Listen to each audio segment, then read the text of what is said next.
I've been in the industry for almost 18 years now, turning 19. 18 years, grabe. 18 years. So, minahal, Full-time. minahal mo ang industry, hindi mo iniwan. Hindi. So, thank you, sir. Thank you, thank you. Yeah. 18 going 19 years na ng full-time. Full time. Yeah.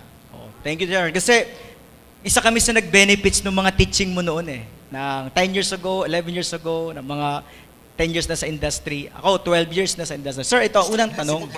Ano po ang magiging future namin sa networking kung gawin namin itong full-time? Tanong to ng mga, alam mo, Nagdadalawang shaky isip. pa. Oo. Well, itong question na to, this is quite, hindi naman simple, pero hindi rin complicated. Kasi if you're gonna ask the question, ano magiging future namin sa networking, ideally speaking, kung ang nagtatanong, may commitment talaga dun sa business, talagang maganda ang attitude niya, kung talagang wholeheartedly magiging seryoso sa negosyong to, at gagawin ng full-time yung business, we all know for a fact na pag mas marami kang investment in terms of time, effort sa business mo, sa network, especially in AIM Global, mas malaki rin yung return sa'yo. Bakit ko sinasabing hindi simple?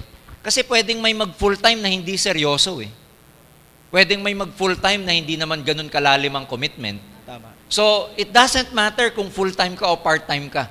For the last 18 years that I've been doing the business, what matters, hindi yung time na i-invest mo. Secondary na lang yon. Mas importante kung ano yung attitude mo at saka yung laman ng heart mo. Part-time ka nga, pero ang treatment mo naman sa negosyo mo, pang full-time attitude, tatalunin mo yung mga full-time, pero tanghali na gumising bago magbenta. Correct. Tanghali na gumising bago tumawag ng prospect. Pupunta sa office para tumambay lang, hindi ka magiging successful. So it doesn't matter if you're full-time or part-time. The important thing is, tama yung attitude mo na gagawin mo yung business natin. Ngayon, kung tama yung attitude mo, tapos sinamahan mo pa ng pagiging full-time, well and good. Napaka-clear ng future mo rito. As they say, payaman ka talaga sa negosyong to. So, attitude. Attitude, yeah. Commitment is Oo, attitude. kasi doon yun eh, dahil marami ako nakitang nagpo-full-time, pero they never make it a point to maximize their full-time.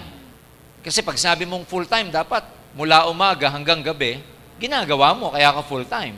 Pero kung full-time ka, pero after lunch ka na umalis sa bahay, tapos wala ka pang prospect na ipapakausap sa upline mo, wala ka pang one-on-one, tumambay ka lang sa mga centers, BCO o head office, hindi ka full-time. Fooling time ang tawag sa'yo. Fooling time.